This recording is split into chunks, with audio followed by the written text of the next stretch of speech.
Merz has vowed to back Ukraine in its defense against Russia's war and has signaled a seismic shift in Europe's relations with the United States in President Trump's second term and his government's growing rift with the European Union. Merz spoke to German public broadcaster ARD Sunday. My absolute priority will be to strengthen Europe as quickly as possible so that step by step we can really achieve independence from the United States. I never thought I would have to say something like this on a television program, but after Donald Trump's statements last week at the latest, it is clear the Americans, at least this part of the Americans, this administration, are largely indifferent to the fate of Europe. Germany's election comes as the Trump administration's been in direct talks with Moscow to reach an agreement that would end the war in Ukraine without including representatives of Ukraine or European nations at the table. Trump's White House has also vowed to scale back U.S. military support and troop numbers in Europe. All right, so we're going to take a deep dive into this German federal election and all the stuff that you sent me. Right. I got to say, even I was kind of surprised by some of these results. Yeah. It seems like there's going to be a lot of implications both for Germany and internationally. Yeah, it's definitely an election that's sparking a lot of conversation. For sure. And I think what's particularly interesting is it's not just a shift in power, but it's really kind of a reflection of some deeper changes that seem to be happening within German society itself. That's a good point. Yeah. And you specifically wanted to kind of look at the rise of the far-right AfD. Right. And what this new political landscape means, especially with the NATO summit coming up. Exactly. So to kick things off, we have the center-right Christian Democratic Union winning with Friedrich Merz taking the reins from Olaf Scholz. Yep. That seems like a pretty big shift, wouldn't you say? It is, and the fact that they won with the lowest combined vote share for them, and the SPD ever really highlights how fragmented German politics is becoming. Right. No party secured a majority. Oh, wow. Which means we're looking at another coalition government, but with some potentially volatile dynamics at play this time. That's a great point. And you know what's really struck me was the voter turnout. Oh, yeah. 84%. Huge. The highest it's been since 1987. Yeah, what a number, right? What do you think is driving this surge in participation? It seems to suggest that Germans are really invested in the direction of their country and are making their voices heard. But, you know, as you mentioned, the rise of the AfD is a major development. Right. They doubled their vote share from the previous election. And it's not just the numbers themselves, right? Right. There's some interesting patterns emerging within their support base. They did particularly well in the East, and among those with less formal education. Yeah. What do you make of that? Well, it's a complex issue, but it points to some anxieties and frustrations that are present within certain segments of German society. I mean, the fact that the AfD had stronger support in the former East Germany suggests that maybe there are some economic and social disparities that haven't been fully addressed since reunification. That's interesting. It makes you wonder, what are some of the factors that might be driving people towards the AfD? Yeah. Is it purely economic, or are there other social and cultural anxieties at play here? That's the million-dollar question, right? And it's likely a combination of factors. I mean, some sources point to anxieties about immigration, globalization, and a sense of cultural change that people are feeling uneasy about. It definitely seems like the AfD is tapping into a sentiment that's resonating with a significant portion of the population. Absolutely. And that's something that can't be ignored. Not at all. And this leads us to another key element that you wanted to explore, which is Friedrich Merz himself. Right. He's a fascinating figure. He's a lawyer, a former chairman of BlackRock Germany. Wow. Who had a falling out with Merkel. Really? And left politics for a while. He's now back leading the CDU with a strong conservative stance. He's definitely got an interesting background, and his return to politics is raising questions about the direction he'll take Germany in. One of the things that stood out in the sources you sent was his skepticism toward the U.S. under figures like Trump, Elon Musk, J.D. Vance. He even compared them to Putin. Yeah. What do you make of that?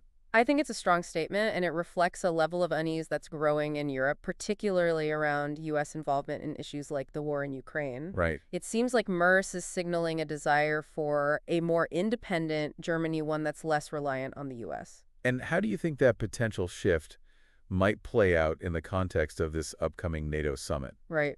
You mentioned earlier that Merce has even questioned the future of NATO. He suggested that Europe might need its own defense structure, potentially even a European army. Yeah, it's a bold idea, and it's sparking a lot of debate. A European army? That's a pretty big concept to unpack. It is. What would something like that even look like? Well, it's a complex issue. For sure. With no easy answers, but I think it's important to understand what's driving this kind of thinking. Okay, so let's take a step back and consider why some people are even suggesting this in the first place. Exactly. I think to understand that we need to look at the broader geopolitical context. Okay, so let's zoom out a bit and consider the bigger picture. What are the global trends and anxieties that are feeding into this discussion about European defense and a potential shift away from reliance on the U.S.? Right. So we're seeing this potential shift in Germany's relationship with the U.S., and it's tied to this idea of a European army. But before we dive into that, I'm curious, what are some of the global factors that are making European leaders rethink their defense strategies? Well, you have the ongoing war in Ukraine, which has really highlighted Europe's vulnerabilities, and then there's the rise of China, which is increasingly asserting itself on the global stage. And of course, you have internal divisions within NATO itself. All of these factors are creating a sense of uncertainty and prompting European leaders to consider what a more self-reliant Europe might look like. So let's get back to this concept of a European army. It sounds like a pretty radical idea. It does. Is it even feasible? What are some of the challenges that they would face in trying to pull this off? It would definitely be a huge undertaking, and there would be a lot of obstacles to overcome. Right. First and foremost, you have the financial aspect. Building and maintaining a unified European army would be incredibly expensive. Yeah. And it's not clear if all EU member states would be willing to foot the bill. That's a good point. And then there's the whole issue of logistics. Europe has a long history of, shall we say, differing opinions when it comes to defense and security. Right. Coordinating a unified military force across so many different countries with varying interests and priorities would be a logistical nightmare. Exactly. And beyond the financial and logistical hurdles, there are also these deep-seated political and cultural differences that would need to be addressed. Yeah. For a European army to truly work, it would require a level of trust and cooperation that hasn't always been present in European history. It makes you wonder, is this really about creating a fully integrated European army?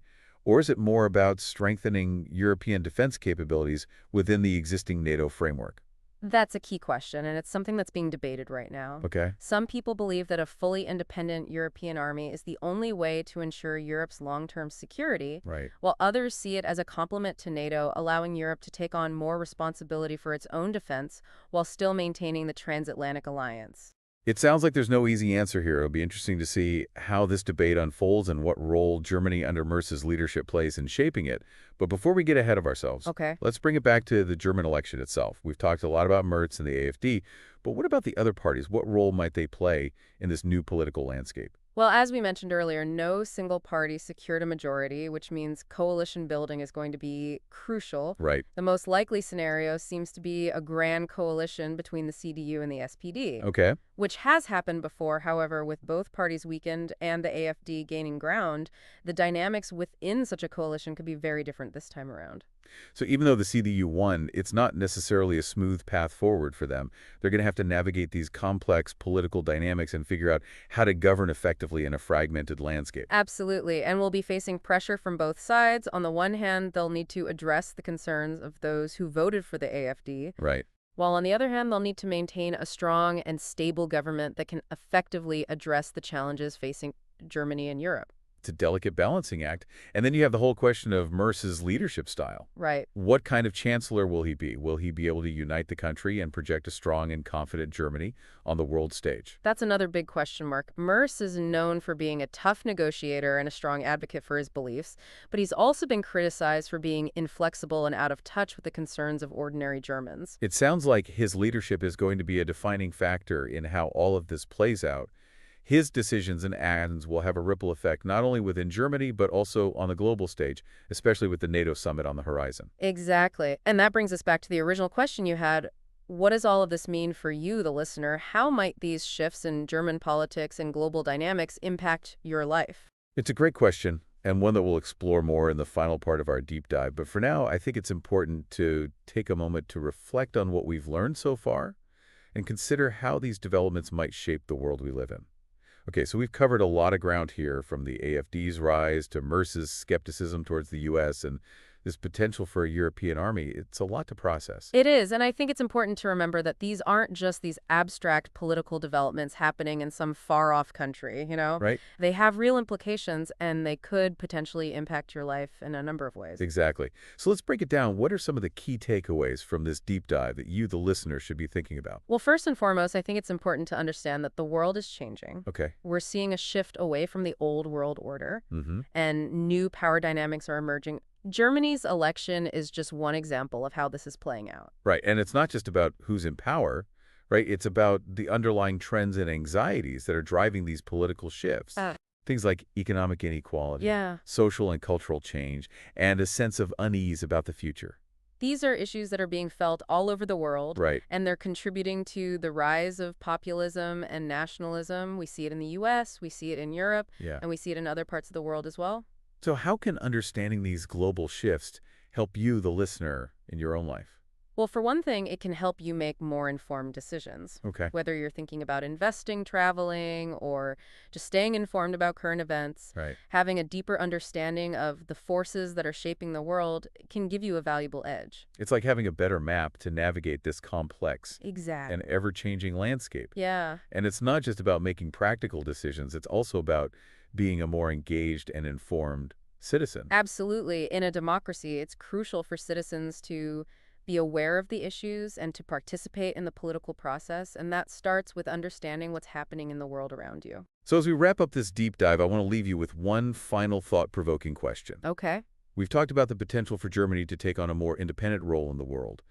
But what do you think will Germany step up as a leader on the global stage? And if so, what kind of leader will it be? That is the million-dollar question, and only time will tell. Right. But one thing's for sure, Germany is at a crossroads. The decisions it makes in the coming months and years will have a profound impact, not only on its own future, but on the future of Europe and the world. Well, that's certainly something to keep an eye on. Thanks for walking us through all of this. It's been a fascinating look at the German election and all of its implications. My pleasure. That's it for our deep dive this week. Be sure to check back next time for another in-depth look at the forces shaping our world.